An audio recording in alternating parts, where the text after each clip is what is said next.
Hello everyone. Thank you very much for joining. The waiting room is emptying, so I'm sure everyone is joining this session. Thank you so much for your time and welcome to our webinar today, providing an introduction to the Oxford MSc and Major Programme Management. My name is Joe Parton. I'm the Recruitment Manager for this programme, and this program is this webinar is well timed as we've opened applications just last week for our next cohort starting in 2025. You'll be attending this program because you have either a new or a long-standing interest in this program. We may have even spoken about your application. So the purpose of today is for you to gain a more in-depth introduction to the program and hear from some very important people that can help you to do that. And I would love to introduce them now. So I am joined by Jessica Hodgson, who is the Program Director of the MSc. And we'll take you through recent changes to the program and what the year will look like. Jessica is also the director of our academic programs, including our MSc in Financial Economics and our DPhil programs. I'm also joined by Alexander Budzia, fellow in management practice and specifically in the field of information systems. Alex teaches on this program, as well as our MBA in the Major Project Leadership Academy, and leads on one of the modules. So we'll be sharing more in-depth insight into that. We also have the great pleasure of being joined by Niti Kanchandani, who is a current student who started her studies in 2022, cohort 14, and so is nearing the end of her studies. And you will have the opportunity to hear from Niti's experience of the program.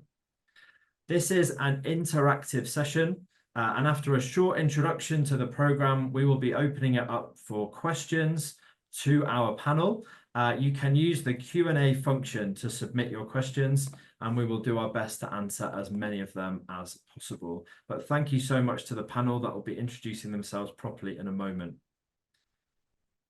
But before we do that, I just make sure that you're on the right webinar, and this is in fact the course that you're interested in.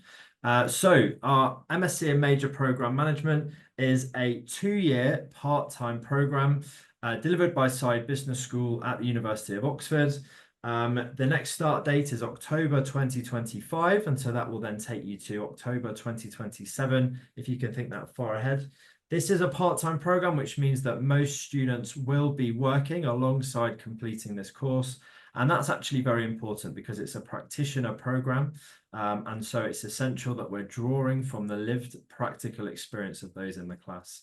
The 2 years comprise 8 in-person modules, each 5 days long, delivered at Side Business School. And then there are 40 hours before and 40 hours after the module of self-guided study and assessments, which we'll go into during the Q&A session. In terms of entry requirements, we're looking for a minimum of 7 years of relevant professional experience. Coming back to that practitioner element, we want people in industry, and this is for people with existing program management experience. There's also the requirement to have existing academic qualifications in terms of a degree or an equivalent professional qualification. And finally, the program fees are listed there for 2025. So expert delivery to leadership impact. We've recently realigned the structure of the program. Actually, at this point, Jessica, I'm going to ask you to introduce yourself and step in. There's a couple of slides where we're going to take you through the structure of the program. So Jessica, if you wouldn't mind. Absolutely. Thank you, Joe, and welcome to everybody who's joined the webinar, and thank you for joining us. So, as Joe mentioned, we have done a little bit of a redesign to this programme. It's not changed dramatically. We have just themed it in some ways, reordered some modules, and also added some new ones. So you can see from this diagram that it has an overall broad focus on leadership in major programmes. So this is why it's aimed at those that are very senior in their career or looking to take those large leadership positions. So as with any project, there is a life to it. So you start with the design, in the middle you're dealing with the governance, and then you want to know what your impact to your program is at the end. So we've therefore allocated our modules into these designations, and I think the next slide shows it a bit clearer, so I can talk you through how we've done that. So as Joe mentioned, there are 8 modules. So we designated the first 2 in the design phase. So that's designing and managing successful programs and systems thinking. There are also 7 assessments across the year, but we've actually allocated those to fit in with the themes as well. So after those first 2 that fit in the first theme of design, you will then do an assessment that covers both of those modules. We then move into the governance theme. So we have governance and stakeholder leadership, plus Alex's module of major program risk.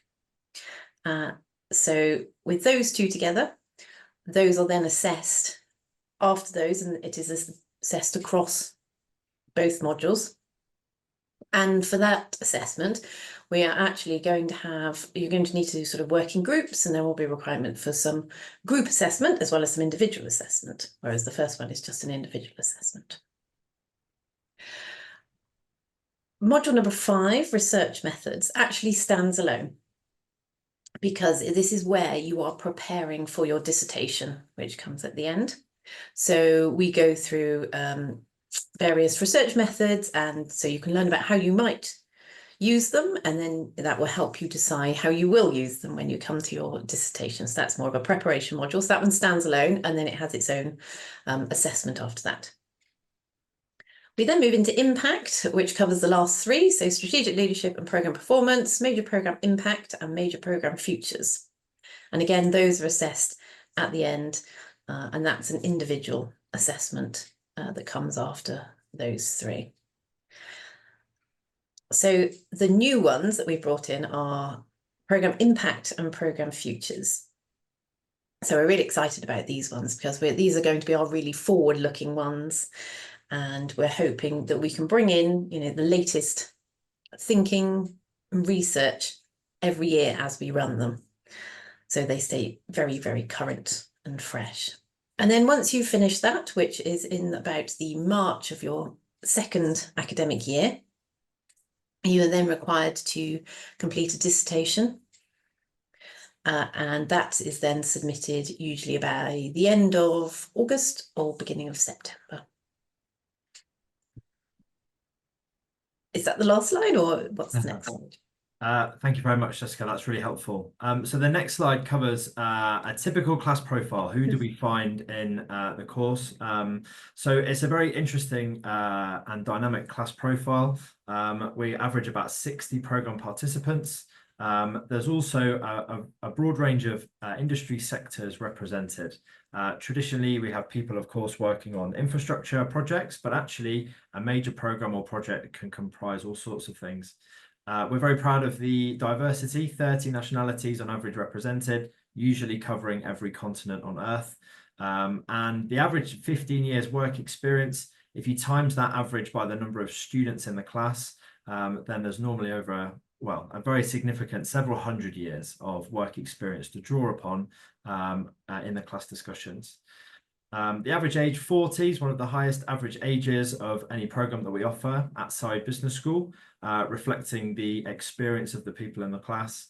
And we're also proud to say that we're achieving around 39% female participation. That percentage has actually risen in each of the last 3 cohorts, which we're very happy about as well. So this gives you an indication of who you'll be sitting next to should you make it to the class next year. A bit more insight into what we've called built-in diversity of thought and perspective, which are 2 very important things.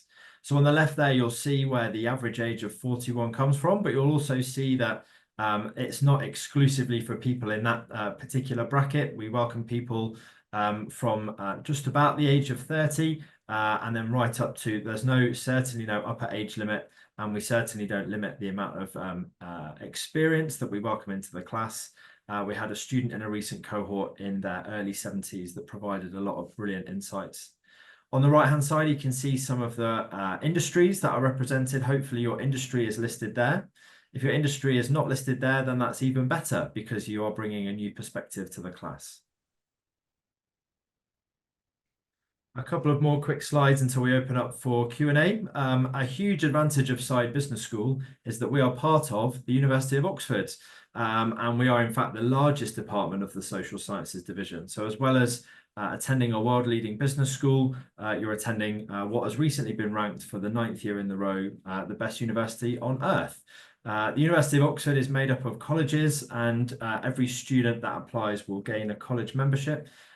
This is a way of integrating further into university life. It's certainly many students see it as an added value of their time on the programme, but it also gives you access to much wider networks, which will be of benefit both during and after the course.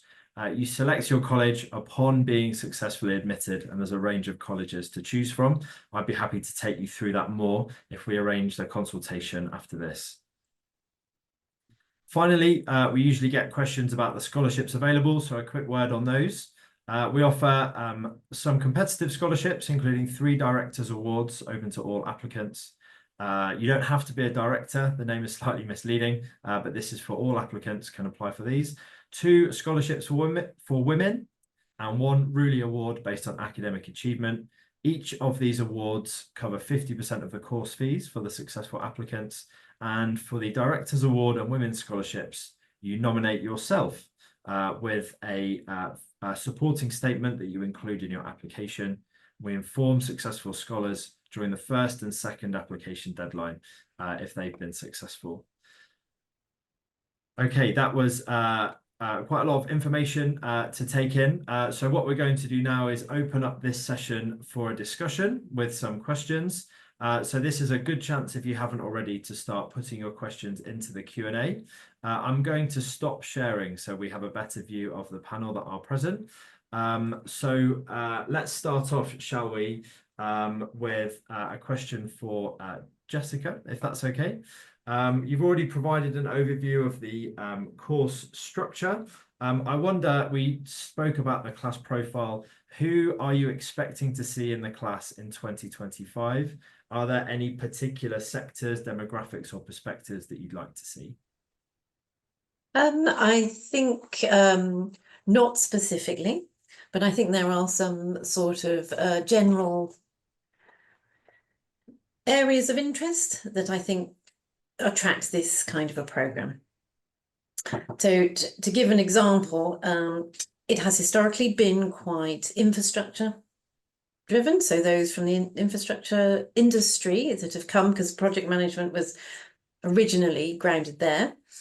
Now we are seeing, big change projects in all sorts of industries. So for example, particularly around digital change. So we're seeing a lot of people come to us wanting to learn about how they can manage these big programs of these kind of transformational development in their companies.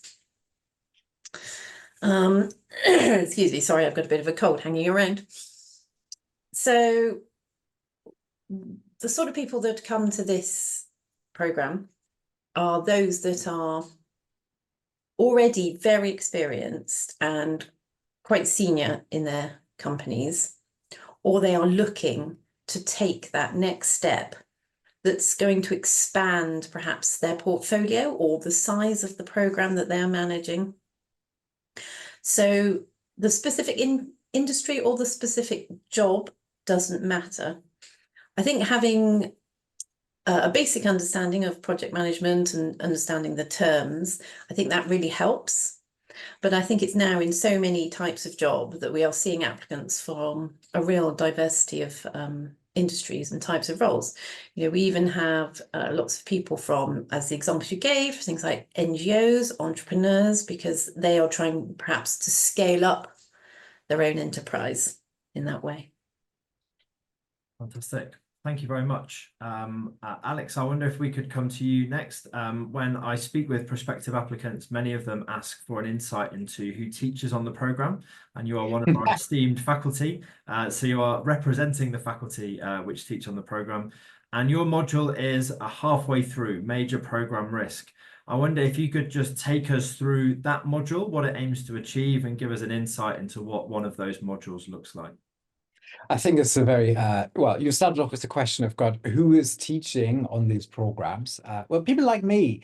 So I've been here at the Said Business School for the last 14 years, actually been around and been contributing to this program since the very first cohort. And I think it's in what the people that you will meet who are contributing to the program in its shapes and forms is sort of academics that also have a practical experience. I think that's kind of the very important thing that weaves through the modules that we have, that mix between sort of where is kind of the latest thinking, where's the latest research happening, what can we learn from that, but then also thinking about is how has that been applied elsewhere in practice to kind of help everybody make that kind of translation from, okay, here's kind of some, what clever people around the world are thinking about a specific subject or a specific topic, and then how can you bring that to your own projects and programs and portfolios. So I think that's sort of roughly kind of like a lot of the gist and the spirit of the teaching. When I think about my module very specifically,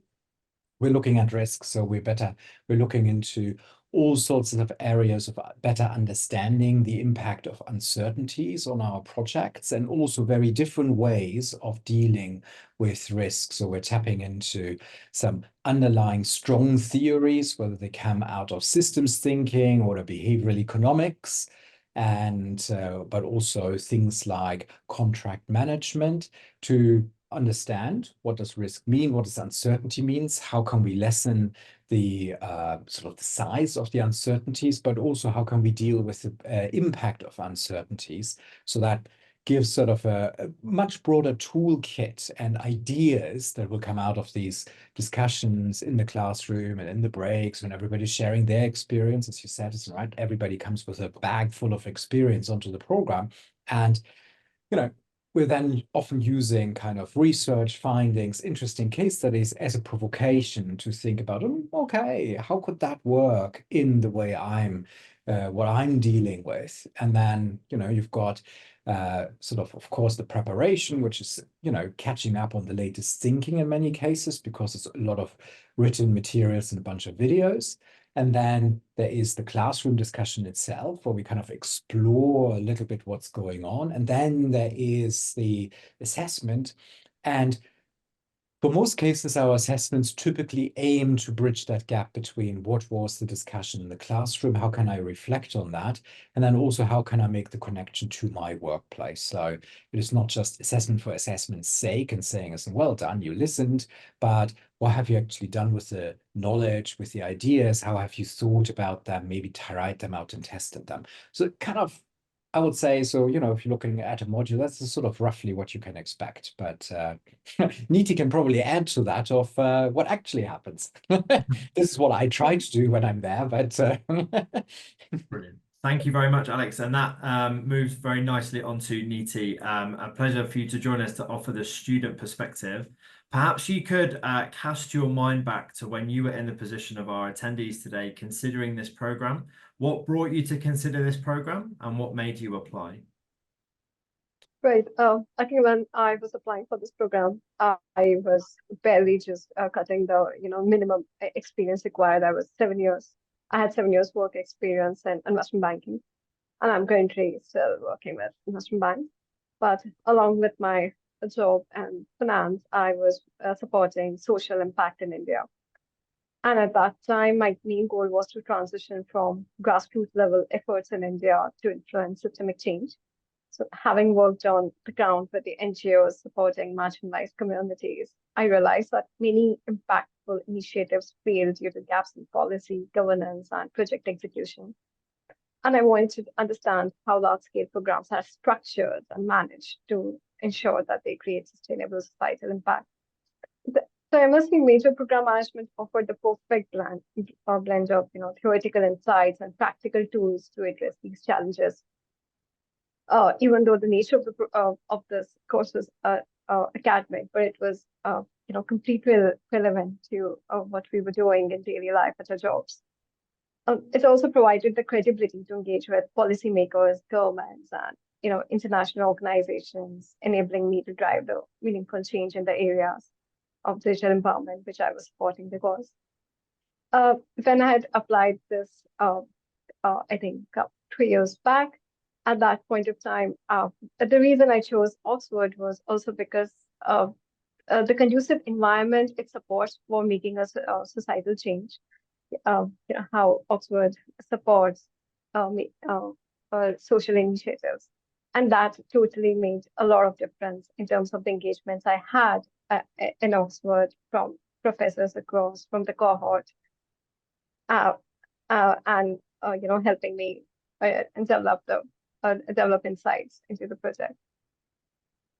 And of course, I can speak more about how transformative the program was. But just wanted to highlight at that point of time, the reason I chose this because I wanted to transition from making small grassroots level efforts to influence systemic change at a macro scale. Fantastic. Thank you so much. We've had a well-timed question topically, and so I'm going to ask actually the question initially to Jessica and Alex, and Niti, I'm going to come back from the student perspective. The question is, talking of major programs, can you please share examples of a program in the non-profit sector and how you would categorize that as a major program, as the scope and budget might be different to some other programs? So perhaps, I mean, it's very important to have the non-profit voice in the room. Jessica, Alex, people from that sector, how would they define their programs suitably for the program? I can start if you like. Well, we certainly see people dealing with all the similar things that any major program is dealing with, whether it's the number and complexity of the stakeholders, the requirements to put together funding proposals, run to a budget, run to time. These are all very sort of similar principles that we see across all industries. So I don't think there is a specific sort of cap to say, oh, we'd only take one sort of beyond this point. It's more the nature of the project. Thank you.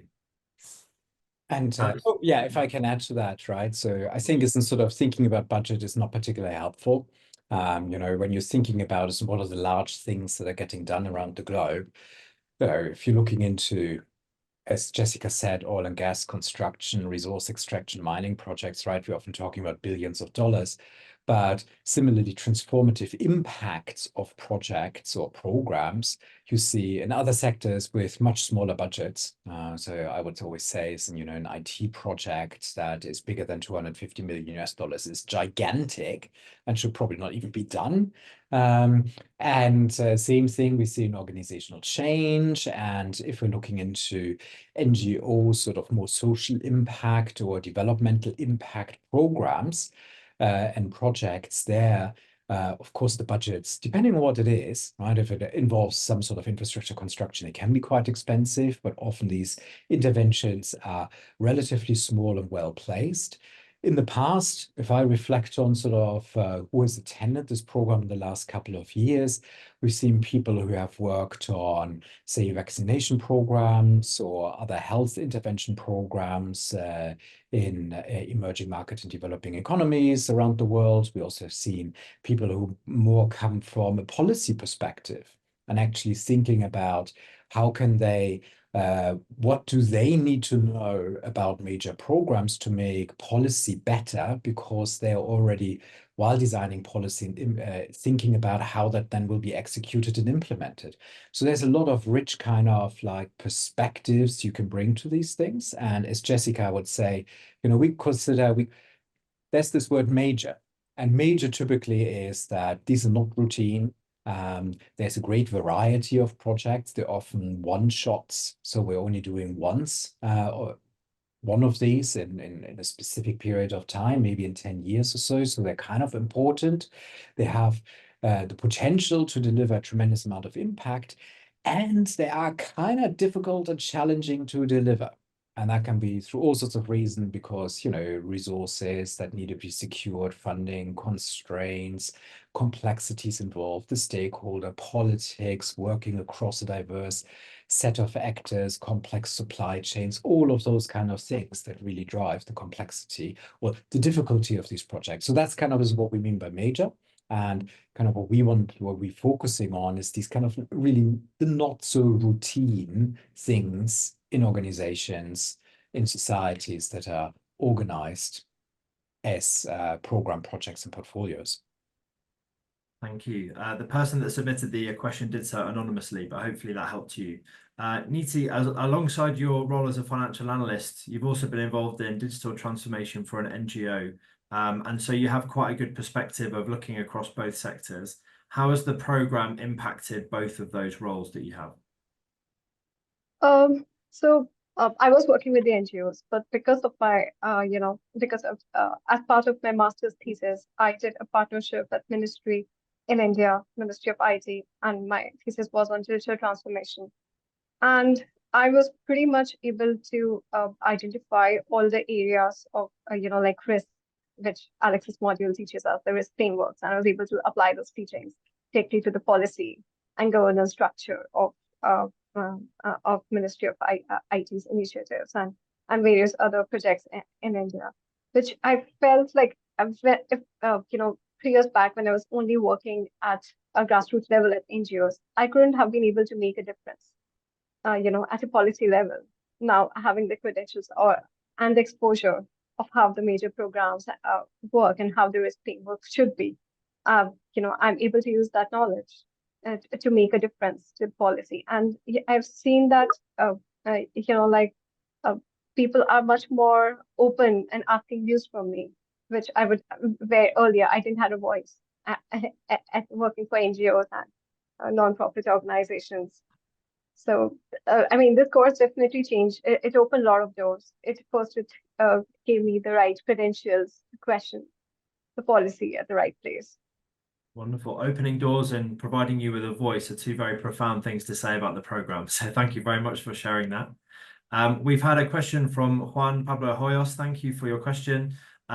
He asks whether we stay in project management perspective, and given the amount of investment that they might involve, why is there no financial perspective on this program? So, sorry, is that question to me? Oh, sorry. Open question, but Jessica, if you wouldn't mind making a start. I can start. So as we've sort of been mentioning earlier, this program is really aimed at people that already have a certain amount of foundational knowledge and experience. So we're not sort of teaching you the basics of how to put a project together.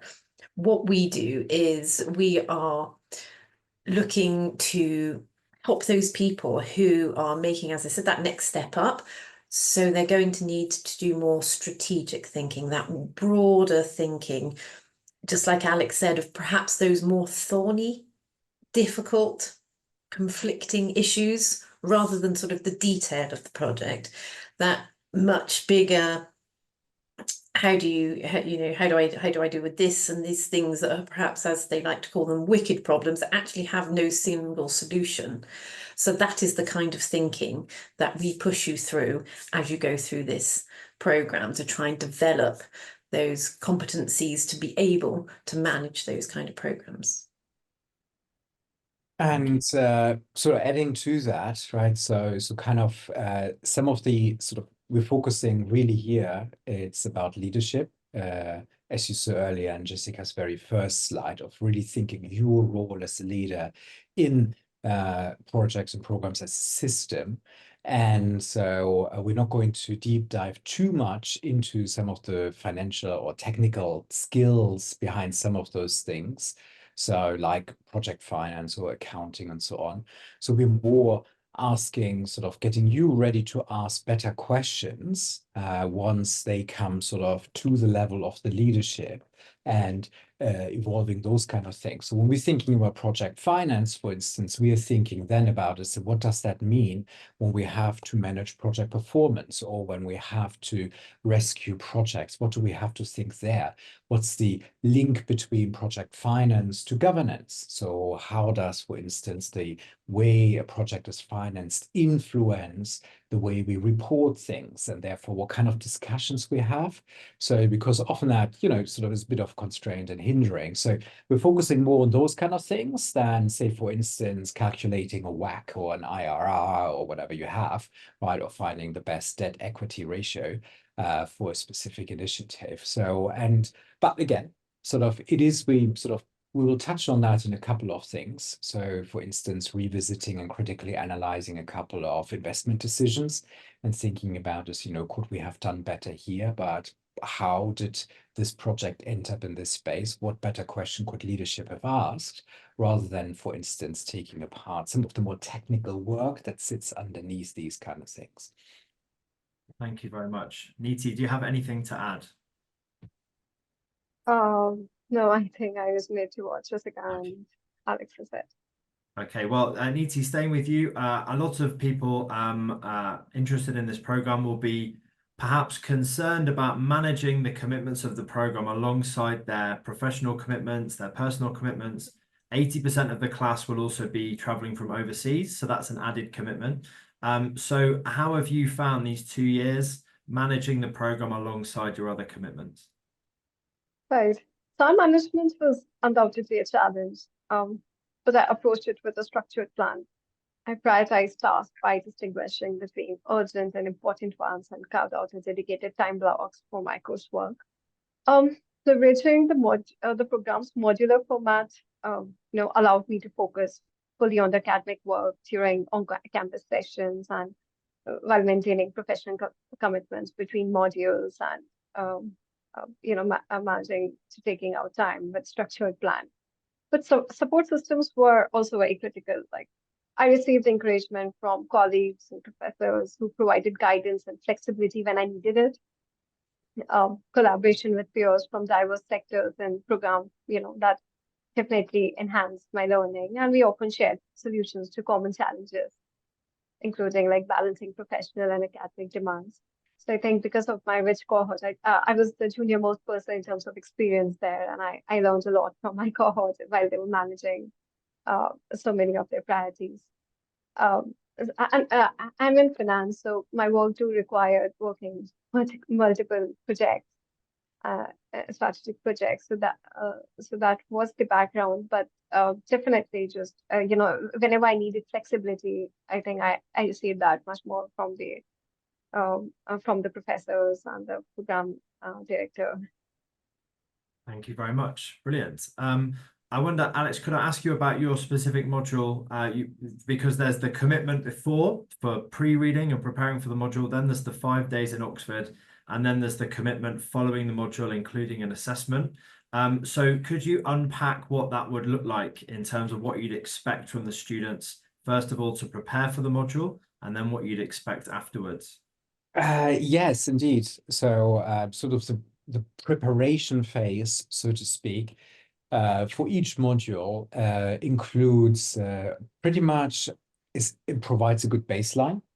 And what we're trying to do there is provide a wealth of literature, articles written sometimes with practitioner in mind that might have been on things like in the Harvard Business Review or MIT Sloan Management Review and those kind of outlets. Or there might be small book chapters that are sort of a little bit easier to access. But there's also a lot of academic thought and thinking. Last but not least, this is a full Master of Science of the University of Oxford. So it stands with all other Master of Science degrees and has the same expectations of our students to call yourself at the end of the program a proper Master of Science. So there is that requirement, of course, to engage and later in your dissertation also conduct academic level research. And so there will be somewhat challenging preparation work as well. And of course, there will be case studies and so on. So we kind of require everybody to actually devote their time to it so that we can have a meaningful classroom discussion.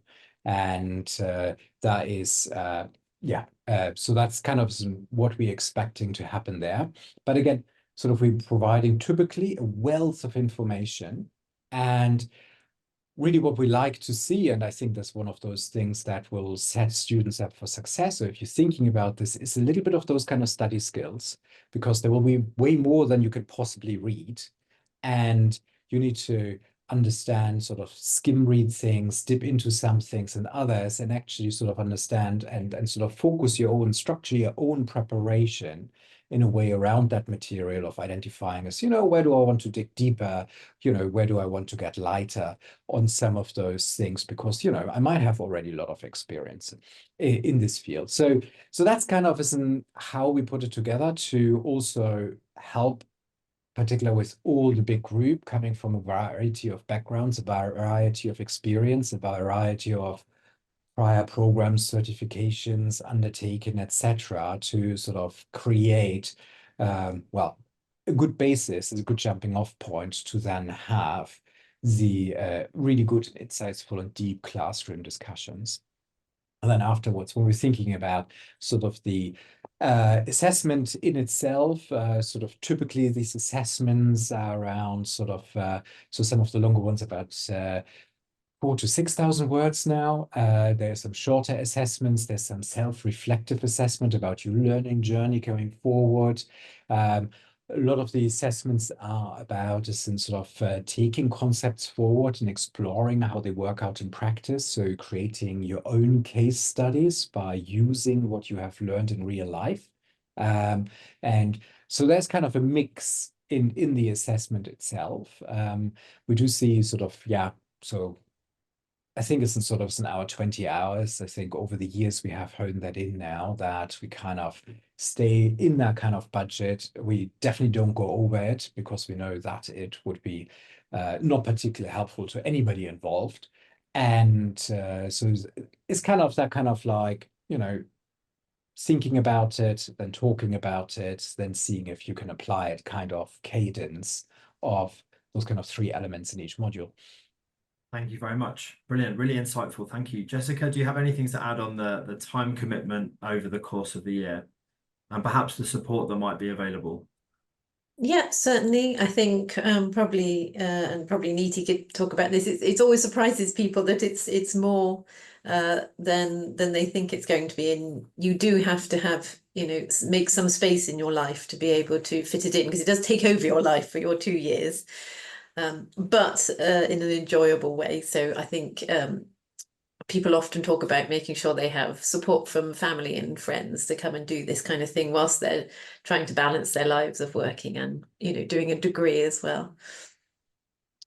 And of course, there are support systems in place. So all of our materials are provided online so that you can start doing your work in time before you come for the module. Also, after the module finishes, we usually have sort of an assessment review webinar, so people want to join again and ask a few more questions once they've had time to sort of process the assignment brief. And then similarly, once we get to the dissertation, we run sort of a series of online workshops so that people can gradually work through. And I'll come back regularly and ask questions about their work as they go through that process as well. And you also have a supervisor for your dissertation module that will support you through that process as well. Thank you very much, Jessica. Really grateful. There's some more questions coming in, and there's still time to submit your question if you would like to. There is a question from Nitin Paul. Thank you very much. Are there any plans to incorporate modules or discussions around developments in AI and the generative AI space and how they influence major programs? I know we have major program impact, major program futures at the end. But a question to the 3 of you, how are we tackling AI and its impact on major programs through this course? So I can start sort of structurally. So we aren't planning to introduce any and precise modules on that, but we are finding that it is coming up in pretty much every single module in some way or form. We also invite lots of speakers, so they could be industry speakers, or they could be alumni that we know are sort of in these areas, to bring you that extra perspective. Also, we have a lot of research going on in the school around these areas, so we will often ask extra faculty to come and give talks or provide perspectives. Thank you. Alex, would you? Yeah, indeed, I can add to that, right? So if you think about it, sort of, we have a lot of active collaborations here at the at SBS, at the site business school, with, for instance, the Department of Computer Science, which is really on the forefront of some of the developments. So our teams here in the computer science, having written some really important chunks of Google's code and developed the algorithms and really helped AI going forward. So it does permeate the program, but I think it's in sort of, we try to bring that in through some of the application areas and some of the discussions, of course. And, but when I look at that, I also think it's much more, when you're thinking about leadership and how this program is preparing you for the future, then it's actually more important to understand the patterns behind this, because 2 years ago, you would have asked that question about blockchain, or 3 years ago, 4 years ago, before COVID, right? So there will always be something. And so it is kind of with a longer term view that we're going to explore. So, okay, how do we deal with actually innovation in projects? How do we think about technologies and the technological support? How do we think about organizing all the people that work on a project, and sort of is in tooling is, you know, whether it's AI or some other stuff, is one element of that. But as a leader, there's some more, well, sort of stable kind of capabilities, ways of thinking about these things that we kind of really like to convey and explore, which kind of hopefully will then give you sort of the opportunity to, you know, sort of find out what the next thing is. Who knows what that's going to be, but also be dealing with those issues that will arise in 10, 15 years time further down your career. Thank you very much. Brilliant. Niti, I wondered if I could come to you with another question. Is there a specific part of the program that you have, or a piece of learning that you've since applied successfully in your organization? And is there any part of the program that surprised you, a surprise benefit of attending the course? Right. I think one of the key takeaways from the MSc in Major Program Management was that has been the transformative understanding of stakeholder management. At my workplace, I now approach, stakeholder engagement with a deeper, more structured perspective.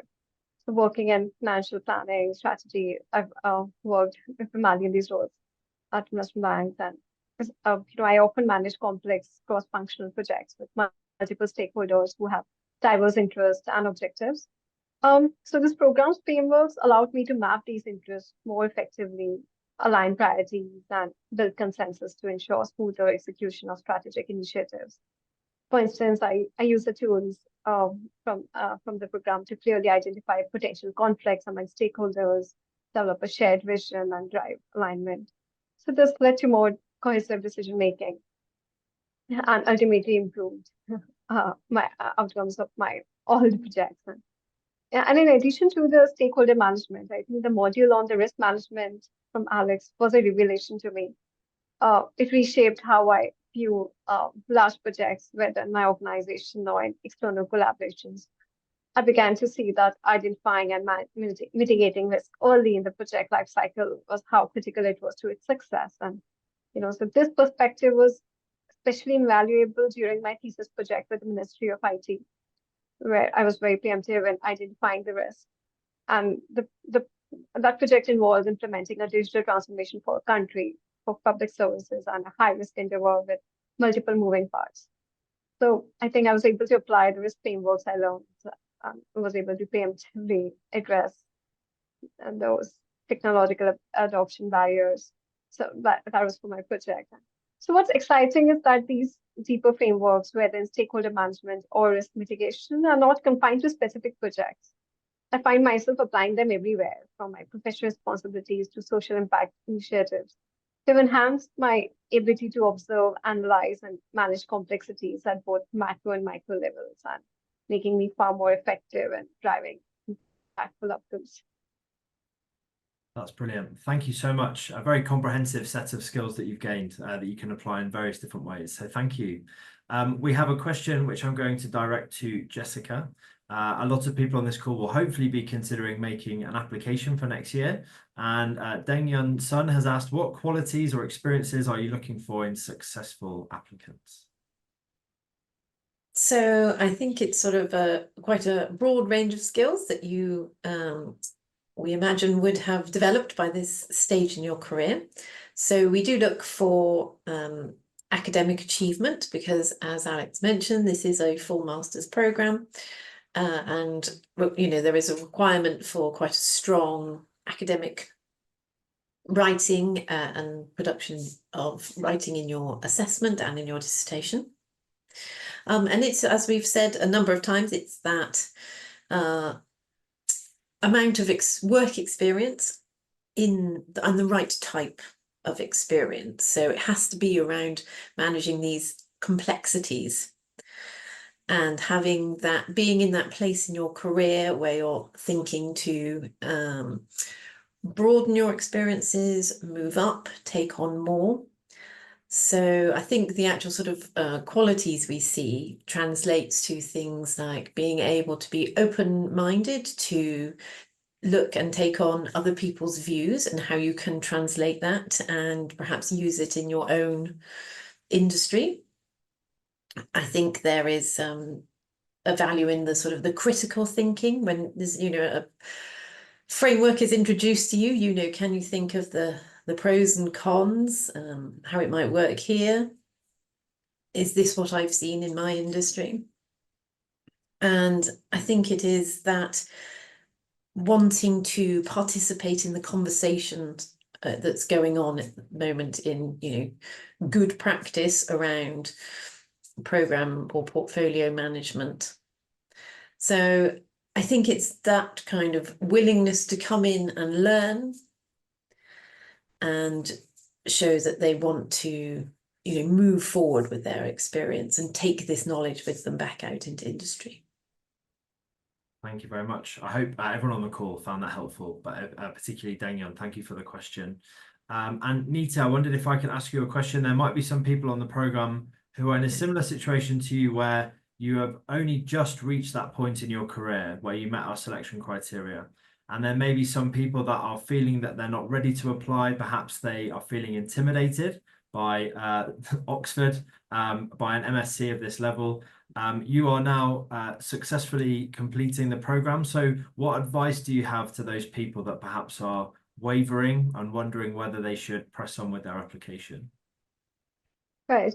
I think when I was applying for this, I was also quite intimidated. Also because I was just, I was at the barrier of minimum 7 years of experience. I was a least experienced person in my cohort, and in the beginning, I was like really intimidated. But I think this course has been nothing short of transformative for me.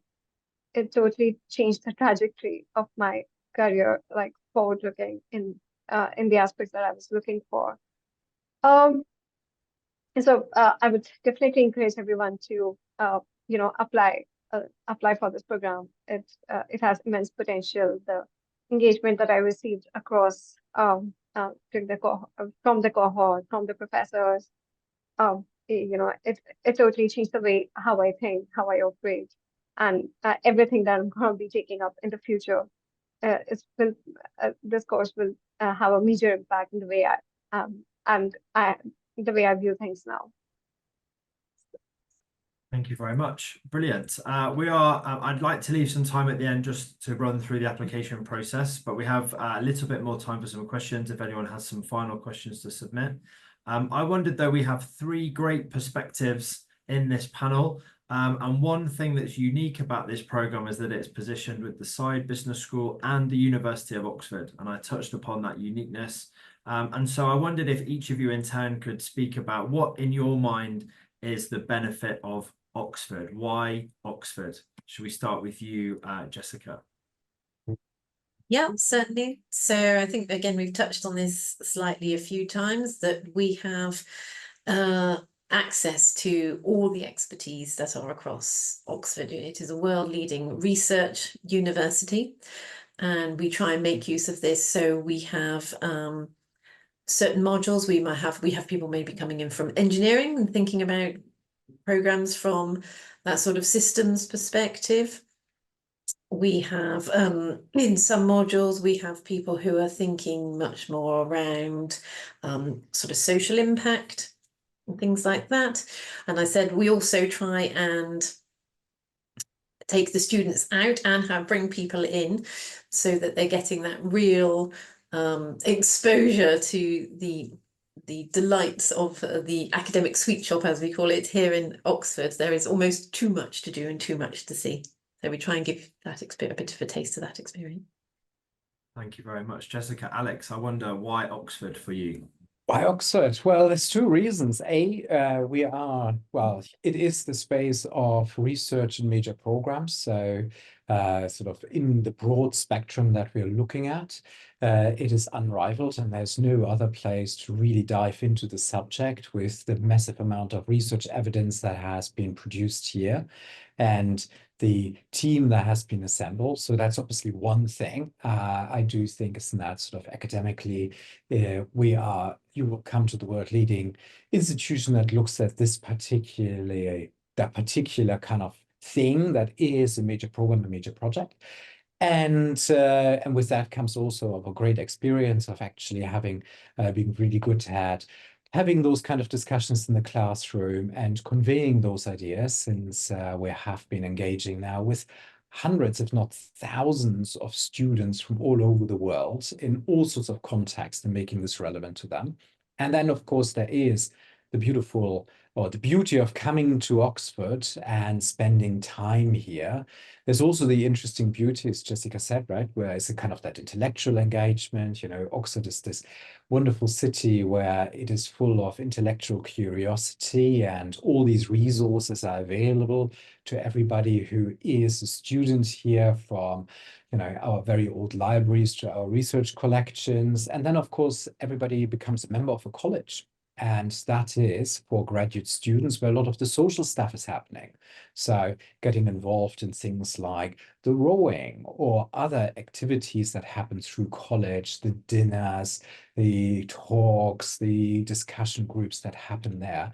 I think that it's kind of a really rich tapestry, and graduate students, there is a big social element of that, right? You're not only a member of the side business school, but also a member of a college, a member of two things. And there's this other thing where that's outside the teaching, outside the assessments, outside the readings, outside the preparation. And there's this whole social life.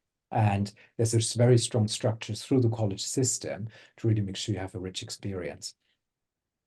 Thank you. And Niti, 2 years ago, you were outside of Oxford. Now you are an Oxonian for life. So why Oxford for you? Right. I think, like when I reflect back, the reason I applied for Oxford was because of its association with social impact. But I think the opportunities I got, it totally opened doors for me. My association, the fact that, ministry allowed me to do projects with them, or, one of my research areas was on stock exchanges, which I did as part of my course. I created, I learned from my learnings of major program, I created a project, structural layout for London Stock Exchange. And I reached out to them directly to the CEO. And the reason that they, let me, allowed me to be in, or to have a discussion with them, came from Oxford's brand value. So I think the brand value of Oxford definitely opened a lot of doors.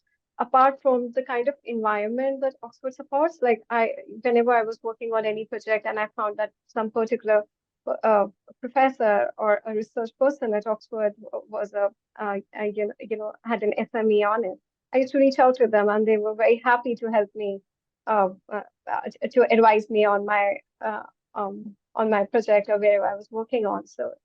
And the rich resources that you get at Oxford, the library resources, it's very rich. the access to it. Like I have access to Oxford resources all the time, and it helps me at my job as well. Just whenever I'm in doubt, I go and find material around there to study and do my own research. So it's just a mix of things: the brand value, the rich resources, and mostly the smart people who are ready to help. Fantastic. If I may add my own reason, I recently heard the Dean of the Business School, Sumitra Dutta, describe our environment as an intellectual Disneyland, where you leave your reality and enter this academic world that almost seems escaped from reality. But I've heard many students say that actually one of the biggest benefits of the in-person modules is stepping out of their bubble that they're all consumed in and gaining a whole new perspective with people from around the world. But thank you so much. I'm going to, as we have just a couple of minutes left, share my screen again and just run through some final points around how to apply and a couple of other announcements. Thank you so much, Jessica, Alex, Niti. So just bear with me while I finish the presentation. So hopefully everyone can see the slides again. Okay, so as I said at the top of the webinar, applications are now open for our 2025 cohort, and this is a great time to apply. You'll be applying right at the start of the recruitment cycle. You can find the link to apply by looking for the MSc in Major Program Management on the Side Business School website. A reminder of the selection criteria: we're looking for at least 7 years relevant work experience and an upper class degree or equivalent. If you're missing the degree element, we can still have a conversation. It might be that your work experience is substantial enough to make up for that. And then where possible, we're looking for evidence of English language proficiency, either via a test that you've completed or significant work experience in English. You'll be pleased to hear there's no GMAT or GRE requirement. We just require an updated CV, the academic transcripts for degrees that you've gained. We'll ask you to nominate 2 people to provide a reference, at least 1 professional, but they can both be as well. And then we will ask you to write 3 essays, 2 shorter and 1 longer essay. And all the details are on our website about what those essays cover and some other FAQs. What's very important is that we have a number of application deadlines, but the next one is Monday, the 20th of January, which is just shy of 2 months today. So plenty of time for you to focus on this application during the end of this year and the start of next year. I'd also like to take this opportunity, if you're based in the UK or you're around at the start of next month, we are hosting a major program management conference on Saturday, the 7th of December. There is an early bird ticket price if you book before the 2nd of December, and you can see here the timings and also some of the lineup of speakers that will be there. If you're considering the program next year, then this will be a wonderful opportunity for you to engage in major program management research at Side Business School. There will also be a host of alumni present, and so the networking opportunities are unrivaled. Sorry, that was a mistake. You can head to the events page at Side Business School, events finder, and then it's there. And then you click on the orange button to register. It would be great to see you there. The final slide today, and thank you so much for attending, is my invitation for you to start your Oxford journey. As the recruiting manager, I'd be delighted to review your CV, advise on your suitability, and then arrange a consultation to discuss your application. This QR code, which I'll leave on the screen, will allow you to find the web page to upload your CV. And then it will allow me to find you and your contact details and arrange that consultation. I'd love to speak with you this side of the end of the year so that you have plenty of time to apply before the 20th of January. And this is my email address also on the screen. So please bombard me with your inquiries. I'll be delighted to find the next 60 ambitious professionals to follow in Niti's footsteps and complete this MSc. We are at the top of the hour, 2 p.m. here in a very frosty UK, so I'm going to draw the webinar to a close. This event has been recorded, so if you joined late or missed any part of it, then we will be sending the recording out to everyone. I'd like to finish by saying a sincere thanks to Jessica, to Alex, and to Niti, and a thank you to all of you for tuning in wherever you are. And I look forward to hearing from many of you very soon. Thank you very much.